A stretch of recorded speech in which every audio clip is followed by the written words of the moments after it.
Olá, terráqueos! Bom, seja bem-vindo a mais um vídeo aí do quadro É Lei, né, onde nesse momento a gente está estudando a lei orgânica do município, né, para depois a gente destrinchar outras leis, né, que vigoram em Nova Serrana. Né, no momento a gente está aí no título 3, né, do município, capítulo 1, na seção 3 e 4, que a gente vai estar falando aqui hoje. Bora lá? Então, seção 3 do domínio público. Artigo 12. Constitui bens municipais todas as coisas móveis e imóveis, diretos e ações que, a qualquer título, pertençam ao município. Artigo 3º. Cabe ao prefeito a administração dos bens municipais, respeitando a competência da Câmara quanto àqueles utilizados em seus serviços. Artigo 4º. A aquisição de bem imóvel a título oneroso depende da avaliação prévia e de autorização legislativa. Artigo 5º. A alienação de bens municipais subordina-se à existência de interesse público relevante, devidamente justificada e comprovado mediante a avaliação prévia e autorizada legislativa e observando as seguintes normas. Inciso 1º. Quando imóveis dependerá da concorrência pública, dispensada essa nos casos de doação, que somente será permitida para fins assistenciais. Item 2, quando imóveis não edificados, dependerá da autorização legislativa pela aprovação da maioria de seus membros, mediante a licitação pública nos termos da legislação vigente, salvo nos casos de implantação de programas de habitação popular. Parágrafo 1º. Os casos de alienação de imóveis, edifícios ou não realizados anteriormente à modificação desta lei poderão ser revistos pelo Poder Público Municipal.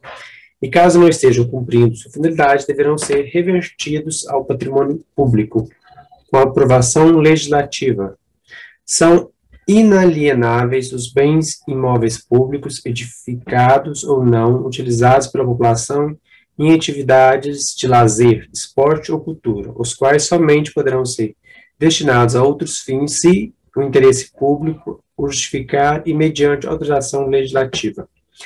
A alienação de bem imóvel público edificado, ressalvando o disposto no parágrafo anterior, dependendo de avaliação prévia, licitação e aprovação legislativa. A autorização legislativa mencionada no artigo é sempre prévia e depende do voto da maioria da Câmara. Parágrafo 5º. A venda aos proprietários de imóveis lindeiros de áreas urbanas remanescentes inaproveitáveis para edificação e outra destinação de interesse coletivo resultantes de obra pública dependerá apenas de prévia avaliação e autorização legislativa. As áreas resultantes de modificação de alinhamento serão alienadas obedecidas às mesmas condições. Artigo 16. Os bens imóveis públicos edificados no valor histórico, arquitetônico ou artístico somente podem ser utilizados mediante autorização para finalidades culturais. Artigo 7º. Os bens do patrimônio municipal devem ser cadastrados, zelados e tecnicamente identificados, especialmente as edificações de interesse administrativo, as terras públicas e a documentação dos serviços públicos. Parágrafo único. O cadastramento e a identificação técnica dos imóveis do município de que trata o artigo devem ser anualmente atualizados, garantindo o acesso à informação neles contidas. Artigo 18. É vedado ao poder público edificar, descaracterizar ou abrir vias públicas em praças, parques, reservas ecológicas e espaços tombados do município, ressalvando as construções estritamente necessárias à preservação e ao aperfeiçoamento das mencionadas áreas. O dispositivo nessa seção se aplica às autarquias e às funções públicas. Bom, esse foi a seção 3, vamos lá para a seção 4. Dos serviços e obras públicas. Artigo 5º. Artigo 20, perdão. No exercício de sua competência para organizar e regulamentar os serviços públicos e de utilidade pública de interesse local, o município observará os requisitos de comodidade, conforto e bem-estar dos usuários. A lei municipal disporá sobre a organização, funcionamento e fiscalização dos serviços públicos e de utilidade pública de interesse local prestados sob regime de concessão ou permissão incumbido aos que executarem sua permanente autorização e adequação às necessidades dos usuários. Artigo 1º. O município poderá retomar, sem indenização, os servidores permitidos ou concedidos, desde que sejam executados em desconformidade com o termo ou contrato, ou que se revelem insuficientes para o atendimento dos usuários. Item 2. Haja ocorrência de paralisação unilateral de serviços por parte dos concessionários ou permissionários. Item 3. Seja estabelecida a prestação direta de serviços pelo município.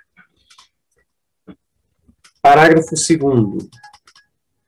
A permissão de serviços de utilidade pública é sempre a título precário, será autorizada por decreto, após edital de chamamento de interesses para a escolha de melhor pretendente, procedendo-se às licitações com estrita observância da legislação federal e estadual pertinente.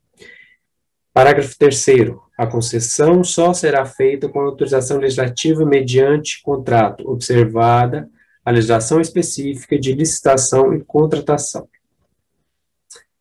Os concessionários e permissionários sujeitar-se-ão à regulamentação específica e ao controle tarifário do município. Parágrafo 5º. Em todo ato de permissão ou contrato de concessão, o município se reservará ao direito de averiguar a regularidade de cumprimento da legislação trabalhista pelo permissionário ou concessionário. Artigo 22. A lei disporá sobre: item 1. Regime dos concessionários e permissionários de serviços públicos ou utilidade pública, o caráter especial de seu contrato e sua prorrogação e as constituições de caducidade, fiscalização e rescisão de concessão ou permissão. Item 2. Os direitos dos usuários. Item 3. A política tarifária.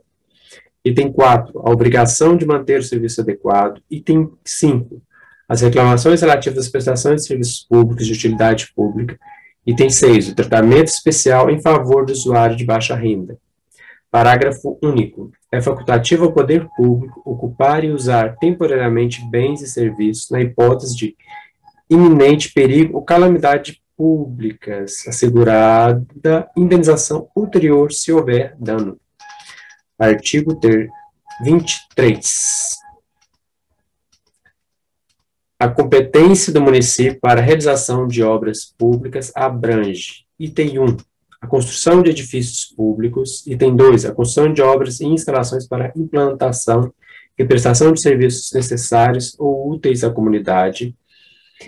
Item 3. A execução de qualquer outras obras destinadas a assegurar a funcionalidade e o bom aspecto da cidade. Parágrafo 1º. A obra pública poderá ser executada diretamente por órgão ou entidade da administração pública e indiretamente por terceiros mediante a licitação. Parágrafo 2º. A execução direta de obra pública não dispensa licitação para a aquisição do material a ser empregado. Parágrafo 3. A realização de obra pública municipal deverá estar adequada ao plano diretor ou plano plurianual, às diretrizes orçamentárias, e será procedida de projeto elaborado segundo as normas técnicas adequadas. Parágrafo 4º. A construção de edifícios e obras públicas obedecerá aos princípios de economicidade, simplicidade e adequação ao espaço circunvizinho e ao meio ambiente, e se sujeitará às exigências e limitações constantes do Código de Obras. Parágrafo 5º. A Câmara manifestar-se-á previamente sobre construção de obra pública pela União ou pelo Estado no território do município. Bom, pessoal, esse foi o quadro É Lei de hoje, né? No próximo a gente sai com a sessão 5ª, sessão 5, né, da administração pública. Então é isso. Se cuidem, nos vemos no próximo vídeo. Namastê e Ubuntu.